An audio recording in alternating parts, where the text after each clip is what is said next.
Avunlegi la massa. Ay, ay, ay, ay,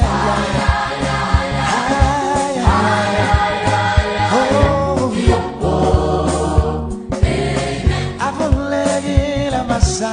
Ay, ay, oh, oh. Mesdames et messieurs, bonsoir. Ravi ce soir de vous savoir encore là, à l'occasion de cette autre édition de Tu dois comprendre, avec la même thématique tirée d'Ecclésiaste chapitre 3, verset 1. Il y a un temps pour tout, il y a un temps pour toutes choses sous les cieux. Nous avons parlé la dernière fois de l'esprit d'Hérode. J'avais dit qu'il y avait des gens qui incarnaient cet esprit. Hérode, il y a eu un Hérode, n'est-ce pas, qui s'était attaqué au ministère de Jean-Baptiste. C'est lui qui l'avait décapité. Nous savons le rôle que sa femme Hérodias avait joué, n'est-ce pas, dans cette décapitation. Hérode s'est attaqué, n'est-ce pas, à l'enfant Jésus, parce que les mages avaient vu son étoile et sont venus l'adorer. Et parce que son étoile était l'étoile d'un roi, alors, tout naturellement, ils sont dirigés vers le palais du roi Hérode. Hérode s'étant rendu compte qu'un enfant ayant l'étoile d'un roi était né, n'est-ce pas, a ordonné qu'on fasse les recherches.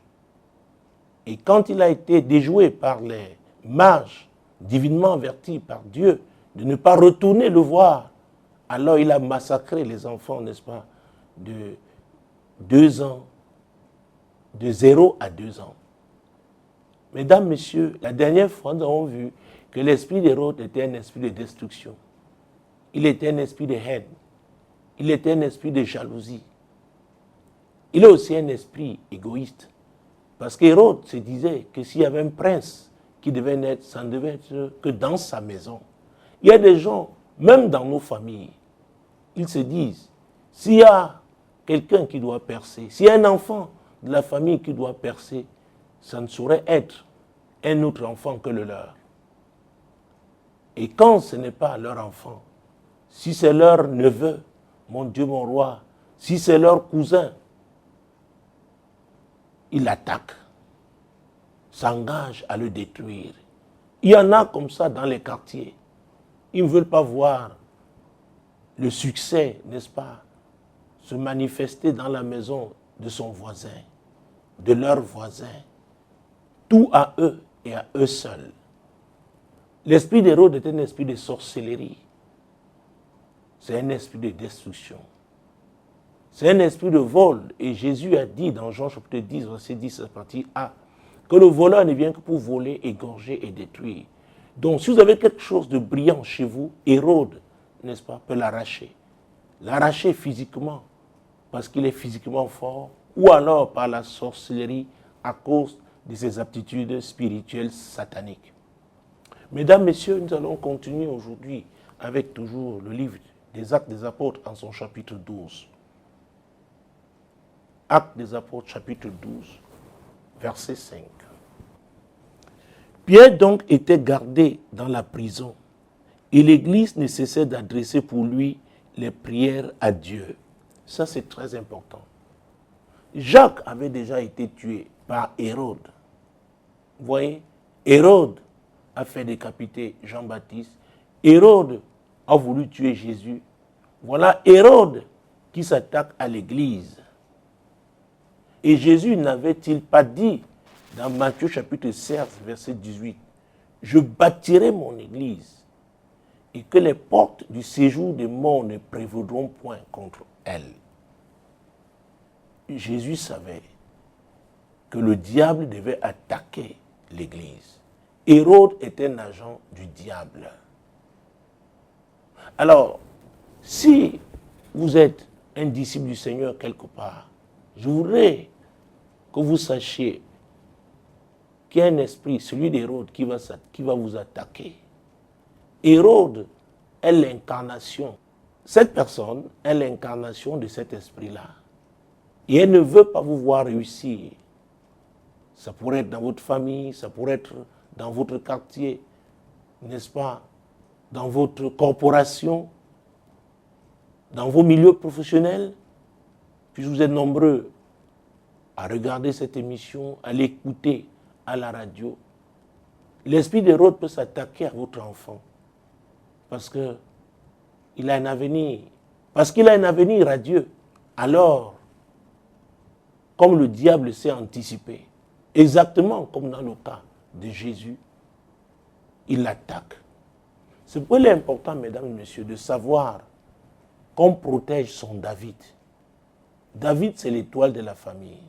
David, c'est celui-là, oui, qui permettra à la famille, n'est-ce pas, d'être élevée. L'émergence de la famille passe par lui. Il est important de savoir protéger son David. Oui, même au quartier, il y a des quartiers qui ont leur David. Même à l'école, il y a des promotions au lycée, au collège. Il y a des David. Des gens qui font le rayonnement, n'est-ce pas, de l'école, du collège, du lycée. On les protège. On les protège. Vous savez, nous l'avons vu en littérature, on parlait de Mozart assassiné. Personne ne doit contribuer, de près ou de loin, n'est-ce pas, à détruire son David. L'Église aussi a ses David. À vrai dire, chaque enfant de Dieu est un David quelque part. Il a un couloir dans lequel Dieu voudrait, n'est-ce pas, qu'il brille de façon particulière. Et on devrait donc l'encadrer dans ce couloir-là, le protéger dans ce couloir-là. Les parents doivent aussi, oui, apprendre à protéger leur David. C'est très important. Alors l'Église a compris finalement qu'il était incontournable d'intercéder. Que l'intercession était un ministère incontournable, n'est-ce pas, quand l'ennemi se lève. Alors quand Jésus disait « Je bâtirai mon Église et que les portes du séjour des morts ne prévaudront point contre elle », cela veut dire quoi? Il y aurait un combat. Un combat entre les ténèbres et la lumière. Les forces de la lumière, bien qu'elles soient de Dieu, doivent savoir ce qu'elles doivent faire. C'est très important. L'intercession est une arme puissante. Alors je dis qu'il y aura un combat. Il y a certainement un combat entre les ténèbres et la lumière. Donc il y a un temps pour combattre, il y a un temps où Dieu donne la victoire. Dieu ne donne pas la victoire à ceux qui ne combattent pas, n'est-ce pas, selon ses principes, avec ses armes. C'est très important. Et dans Éphésiens chapitre 6, verset 12, l'apôtre Paul a dit que notre combat n'était pas charnel. Nous luttons contre les dominations, les autorités, les princes de ce monde des ténèbres, les esprits méchants dans les lieux célestes. Donc le combat est spirituel. Et je le rappellerai toujours, vous n'avez pas la victoire dans le spirituel, vous ne pouvez pas jouir de cette victoire au plan physique. C'est très important. C'est le spirituel qui contrôle le physique. Ah oui. Donc quand vous avez Hérode qui se dresse contre vous, il est important d'aller dans le spirituel. Oui. L'affronter dans le spirituel. Et cela n'est possible que par la prière. Et si nous parlons d'Hérode, je l'ai dit, c'est un agent du diable. Donc il faudrait que ce soit un agent de Dieu. Il faudrait que ce soit les disciples du Seigneur. Oui, qui se mettent ensemble pour attaquer l'esprit d'Hérode. On ne peut pas utiliser les ténèbres pour combattre les ténèbres. Et c'est pourquoi beaucoup se disent frustrés dans les différents domaines de la vie, tout simplement parce qu'ils recourent aux agents de Satan pour combattre d'autres agents du diable. Parce que c'est la même personne. Donc, pour avoir la victoire sur les ténèbres, il faut recourir à la lumière. Il faut être de la lumière. C'est très important. Ce n'est pas une affaire d'éloquence, ce n'est pas une affaire de beauté. Ce n'est pas, n'est-ce pas, une affaire d'émotion. Non. Ce sont des principes. Ce sont des principes. Dans le monde spirituel, l'investissement qu'on fait est très important. Les agents du diable qui sont puissants, allez et essayez de faire des études, n'est-ce pas? Vous allez voir, faites des recherches. Le type d'investissement, vous allez découvrir le type d'investissement qu'ils font avec le diable. Vous qui avez fait le choix de suivre le Seigneur, il est important aussi de savoir quel type d'investissement vous devez faire dans le royaume de Dieu pour avoir, n'est-ce pas, de grandes victoires. Donc quand Dieu fait des promesses, il s'attend aussi à ce qu'on s'intéresse à ces principes.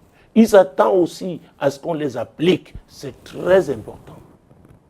L'Église ne cessait, n'est-ce pas, de prier pour Pierre. Pierre était le capitaine que Jésus avait établi. Mais Hérode n'a pas eu peur de l'arrêter. Hérode n'a pas eu peur de tuer, n'est-ce pas, Jacques. Il n'a pas eu peur.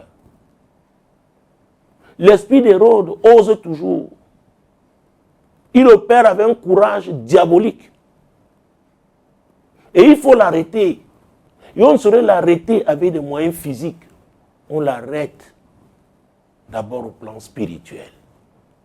C'est très important.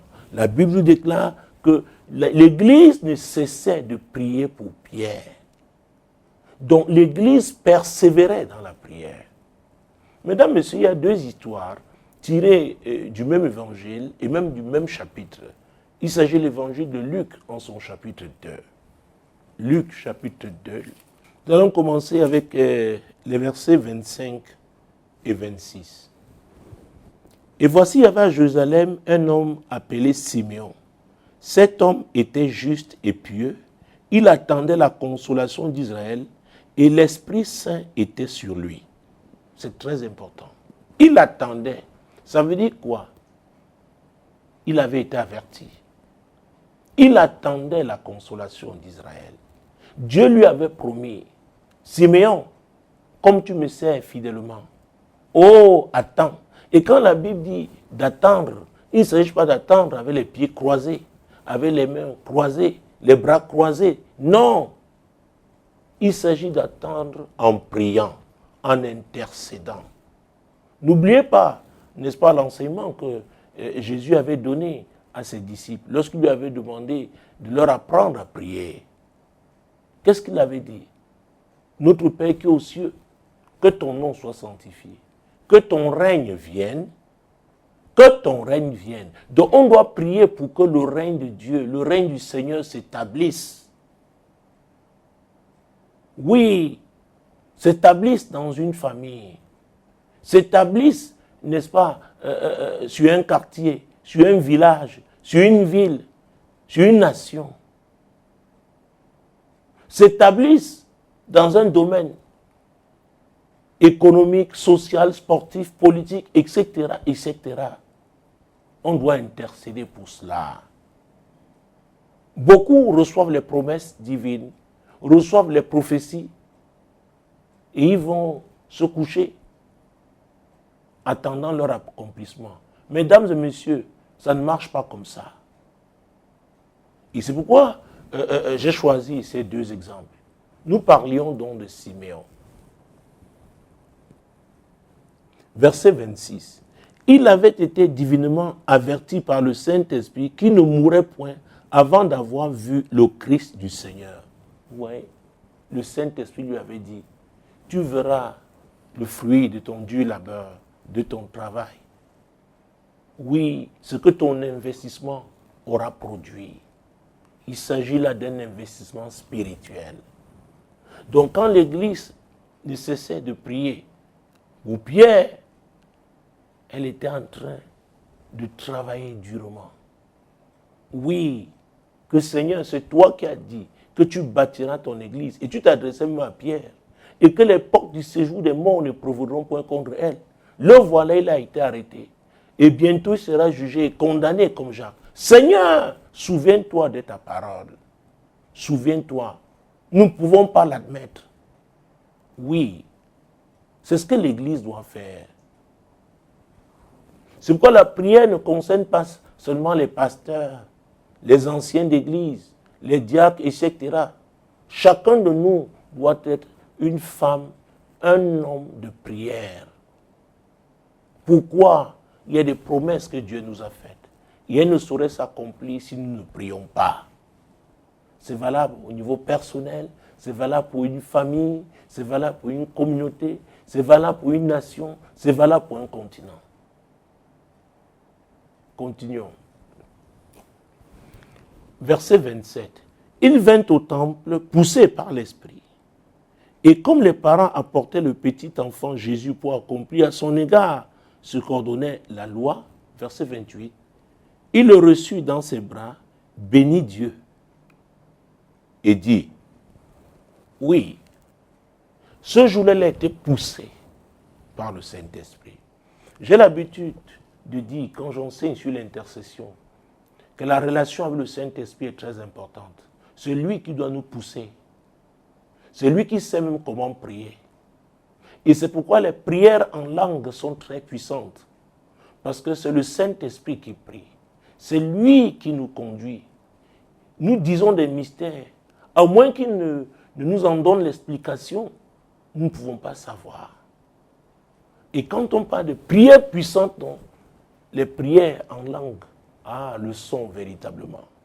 Là, on est sûr de ne pas déraper. On prie selon la volonté de Dieu.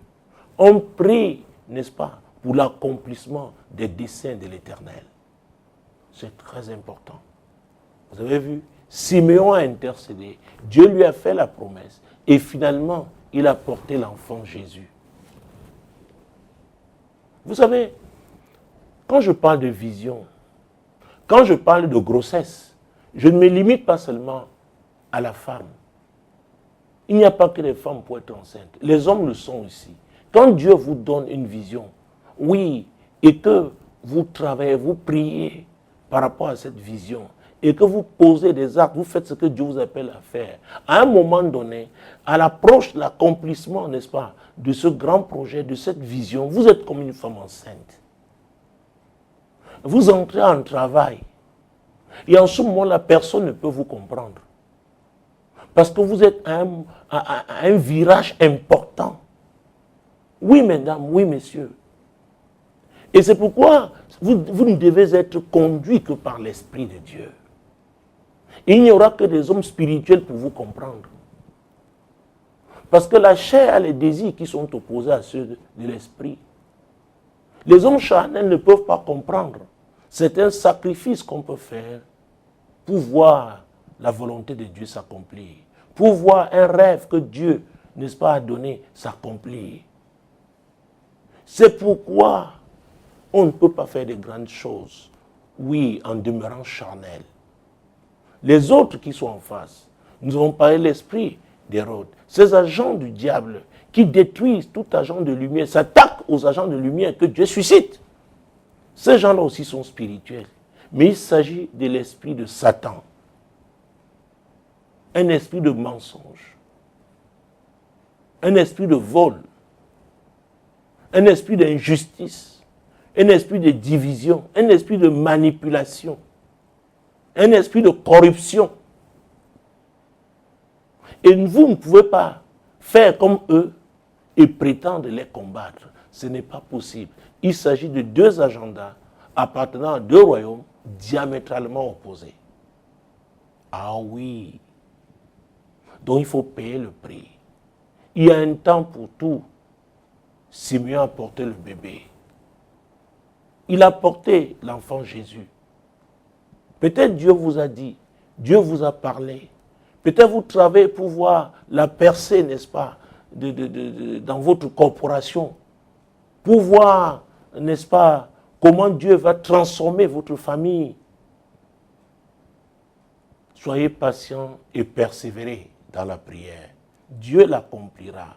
Parce que la Bible déclare, et c'est Dieu qui l'a dit, qu'il n'est pas un homme pour mentir, ni un fils d'homme pour se repentir. Ce qu'il a dit, il le fera. C'est très important de comprendre qu'on doit persévérer dans la prière, persévérer dans l'intercession. Oui, le combat est d'abord spirituel. Prenons le verset 36. Il y avait aussi une prophétesse, Anne, fils de Phanuel, de la tribu d'Azer. Elle était fort avancée en âge et elle avait vécu 7 ans avec son mari depuis sa virginité. Verset 37. Restée veuve et âgée de 84 ans, elle ne quittait pas le temple et elle servait Dieu nuit et jour dans le jeûne et dans la prière. Vous voyez ça? À l'époque, les filles se mariaient vierges étant jeunes. Son mariage n'avait duré que 7 ans. Anne n'a pas sombré, n'est-ce pas, dans la tristesse, dans la dépression.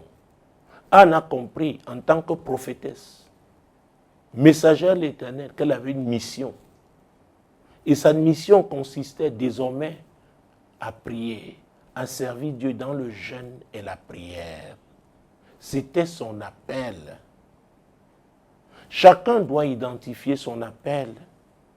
Et chacun doit payer le prix par rapport, n'est-ce pas, à sa mission, par rapport à l'accomplissement de cette mission. C'est très important, mesdames, c'est très important, messieurs. Nous ne devons pas vivre comme des animaux. Non. Non. Notre vie n'a un sens que si nous marchons vers l'accomplissement du but divin. Ah oui. Elle était au temple, jour et nuit, jeûnant et priant. La Bible dit qu'elle servait le Seigneur. Verset 38. Étant survenue, elle aussi, à cette même heure, elle louait Dieu et elle parlait de Jésus à tous ceux qui attendaient la délivrance de Jérusalem. Vous voyez ça? Le Saint-Esprit a poussé Simeon. Le Saint-Esprit aussi a poussé Anne, la prophétesse. Que va? Voilà le moment favorable. Oui, le feu est passé au vert. Et la Bible dit qu'il y avait des gens qui attendaient. C'est très important. Des gens qui attendaient la délivrance de Jérusalem. Au plan spirituel, ça veut dire quoi? Ils priaient pour cette délivrance. Parce que c'est le Seigneur, c'est Dieu qui l'avait promise, cette délivrance. Et vous savez que le prophète Ésaïe, et il n'était pas le seul, d'autres avaient parlé, n'est-ce pas, du Messie, qui allait naître, qui venait pour sauver le peuple. Ce peuple qui vivait dans les ténèbres. Ésaïe a dit, il a vu, il voit une grande lumière. C'est dans Ésaïe chapitre 9, verset 1. Oui, et dans Matthieu chapitre 4, verset 16, Jésus a dit que ce peuple a vu une grande lumière. Jésus, avant de faire cette déclaration, il a fallu qu'il naisse. Avant qu'il ne naisse, il a fallu que des gens qui ont reçu cette révélation prient pour l'accomplissement, oui, de cette promesse. C'est très important, mesdames. C'est très important, messieurs. C'est pourquoi Jésus, même pendant son ministère terrestre, il a commencé avec la prière, il a fini avec la prière. Ah oui, sans la prière, vous ne pouvez pas aller loin. Je sais que beaucoup ont choisi les raccourcis, n'est-ce pas, souvent chez les féticheurs. C'est bien d'aller là-bas, humainement parlant. Mais j'ai l'habitude de le dire. Le diable donne, mais le diable ne sait pas bénir. La Bible déclare que ce sont les bénédictions de l'Éternel qui enrichissent. Et elles ne sont pas assorties de chagrin. Donc, tout ce qui brille n'est pas or. Ce que les féticheurs vous donnent là, c'est pour un temps. Mais avec Dieu, quand vous êtes patient, vous êtes persévérant, vous mettez en pratique, n'est-ce pas, ses principes, sa parole, alors vous finirez dans la gloire. Parce que toujours dans le livre d'Ecclésiaste, en son chapitre 7, n'est-ce pas, verset 8 à sa partie A, l'Éternel déclare, mieux vaut la fin d'une chose que son commencement. Mieux vaut la fin d'une chose que son commencement. Peut-être les femmes, d'autres femmes sont moquées d'Anne, la prophétesse. Qu'à son jeune âge, qu'est-ce qu'elle va faire au temple? C'est tout ce qu'elle a trouvé, la prière, c'était son appel. Vous savez, il arrive que certains, à cause de leur faiblesse, ou alors parce que, à cause de leur ignorance, ils n'ont pas compris ce que c'est que l'appel de Dieu. Ils se laissent décourager par d'autres. C'est pourquoi la Bible déclare, tout ce qui n'est pas conviction est péché. Si vous êtes convaincu de ce que Dieu vous a appelé à opérer dans ce couloir dans lequel vous êtes engagé, persévérez, payez le prix, et vous verrez, et vous pourrez témoigner de la fidélité du Seigneur. Il est le même hier, aujourd'hui et éternellement. Oui, il est fidèle. Il est fidèle. Qu'est-ce que vous attendez? Quelle est cette promesse que le Seigneur vous a faite? Quelle est votre attitude en ce moment? Comment agissez-vous dans le sens de l'accomplissement des promesses divines? Pour certains, ils sombrent dans le découragement, se plaignent, pleurnichent. Je ne veux pas croire que vous appartenez à cette catégorie. Et si vous apparteniez à cette catégorie, Dieu m'a envoyé vous dire de vous ressaisir et de croire en la promesse qu'il vous a faite. C'est une affaire de temps. Il y a un temps pour tout. Il y a un temps pour toutes choses sous les cieux. Il y a un prix à payer. Il y a les étapes par lesquelles on doit passer. C'est très important, mesdames. C'est très important, messieurs. Jeunes gens, vous devez le comprendre. Ah oui. Nous avons parlé de Jésus. Prophétiquement, il avait dit, je bâtirai mon église et les portes du séjour des morts ne prévaudront point contre elle. L'église est constituée de qui? Des disciples du Seigneur, dont vous serez attaqués. Vous serez attaqués. N'avez-vous pas lu dans la Bible, depuis l'Ancien Testament, et notamment dans le livre de Job? D'ailleurs, trouvons ce passage. Job chapitre 38. Job chapitre 38, verset 17. Les portes de la mort t'ont-elles été ouvertes? As-tu vu les portes de l'ombre de la mort? Oh! Les portes de la mort t'ont-elles été ouvertes? C'est possible. On peut ouvrir les portes de la mort sur votre carrière professionnelle. On peut ouvrir les portes de la mort, oui, sur vos affaires, sur vos enfants, sur votre mariage. Beaucoup de mariages se cassent. Pas parce que les époux ne s'aimaient plus, mais tout simplement parce que le diable a attaqué ce mariage. Parce que le diable a ouvert les portes du séjour des morts contre ce mariage. Et ce mariage a été détruit. Et c'est pourquoi dans le livre d'Éphésiens, chapitre 4, verset 27, l'apôtre Paul dit, et ne donnez pas accès au diable. Et ne donnez pas accès au diable. Quand vous refusez de prier par rapport à ce que Dieu vous a appelé à faire, par rapport à ce que vous êtes en train de faire, pour que vous avanciez, sachez-le, dès ce soir, si vous ne le saviez pas avant, vous êtes en train d'ouvrir les portes de la mort dans cette affaire, dans votre vie, dans votre famille.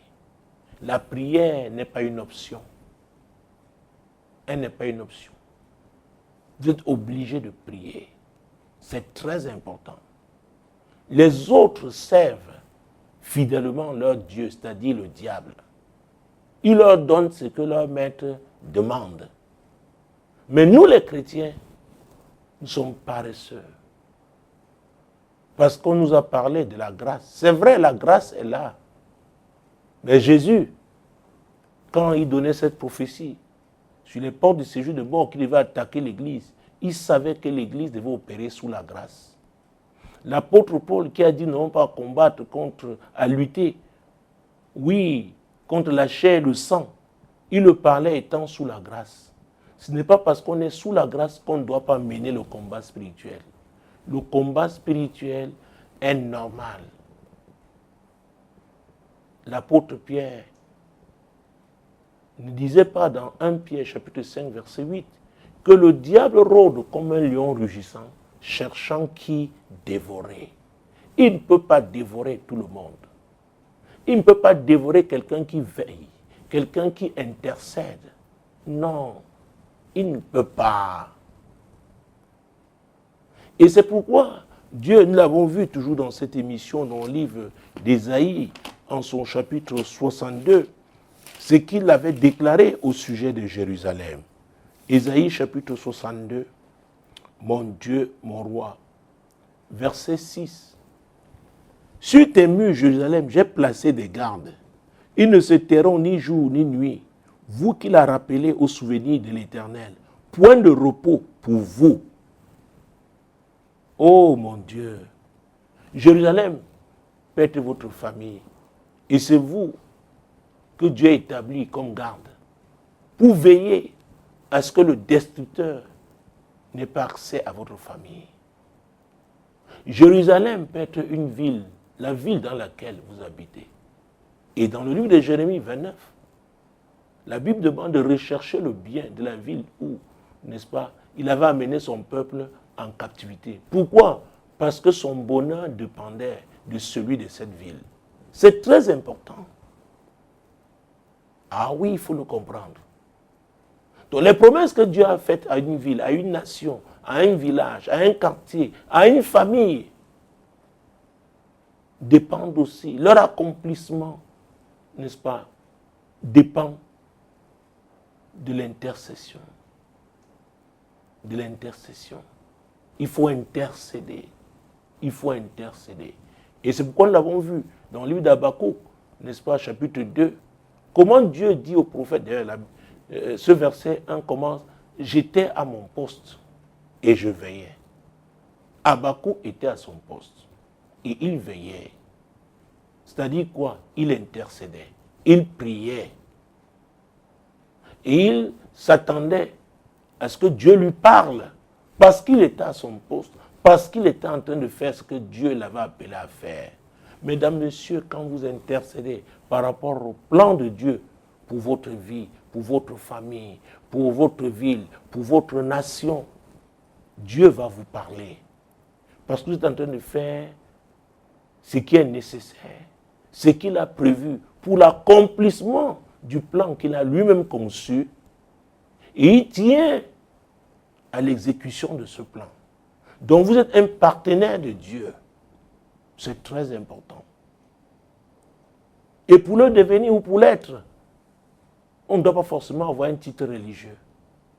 On ne doit pas forcément être un pasteur, un apôtre, un évêque, un prophète, etc., etc. Il faut tout simplement, n'est-ce pas, qu'on ait la connaissance du fonctionnement du système divin. Qu'on comprenne que chacun doit jouer son rôle. Chacun doit évoluer dans son couloir. C'est très important. Vous connaîtrez la vérité et la vérité vous affranchira. Mesdames et messieurs, c'est Dieu qui l'a dit, il y a un temps pour tout. Il y a un temps pour toutes choses sous les cieux. Veillez et priez par rapport à l'accomplissement de l'agenda divin pour votre vie, pour votre famille, pour votre communauté, pour votre nation. Je ne sais pas à partir de quel pays du monde vous regardez cette émission ou vous l'écoutez maintenant. Dieu a un plan pour votre ville, Dieu a un plan pour votre nation, Dieu a un plan pour votre famille, Dieu a un plan pour votre propre vie. Mais sachez-le, il y a un temps pour tout. En attendant l'accomplissement des choses peut-être qu'il vous a montré dans des rêves de façon prophétique. Alors, marchez par la foi. Celui qui marche par la foi, il prie sachant que ce que Dieu lui a promis, oui, s'accomplira. Donc, c'est pas, sa prière est une prière de foi. C'est un homme de foi. C'est une femme de foi. C'est un jeune homme de foi, une jeune femme de foi qui sait que Dieu est fidèle. Ce qu'il dit, il l'accomplira. Il l'accomplira. Maintenant, je vais prier pour tous ceux-là qui ont sombré dans le découragement. Les choses tardent à se manifester. Hérode vous a attaqué. Hérode vous a blessé. Hérode a été farouche avec vous. Vous devez savoir que c'est à cause de votre avenir radieux, votre bel avenir. C'est pour cela qu'Hérode utilise tous ses moyens hostiles, durs contre vous. Je suis là pour prier pour vous, afin que vous reveniez n'est-ce pas, à votre place de prière, votre position d'intercesseur, et que vous continuez de prier, oui, que le Seigneur vous ramène, que le Saint-Esprit vous convainque. Ne vous découragez pas. Et ma prière est que non seulement le Saint-Esprit vous me ramène à cette position d'intercession, de prière, mais surtout qu'il vous fortifie. Qu'il vous fortifie. Dieu avait dit à Josué, prends courage, fortifie-toi et prends courage. David avait dit à son fils Salomon, oui, fortifie-toi et aie bon courage. Donc, c'est ma parole pour toi. Le Saint-Esprit est ta force. Continue ce combat, il est spirituel. Demeurez béni en regardant Solution TV et en écoutant Radio Solution Shalom.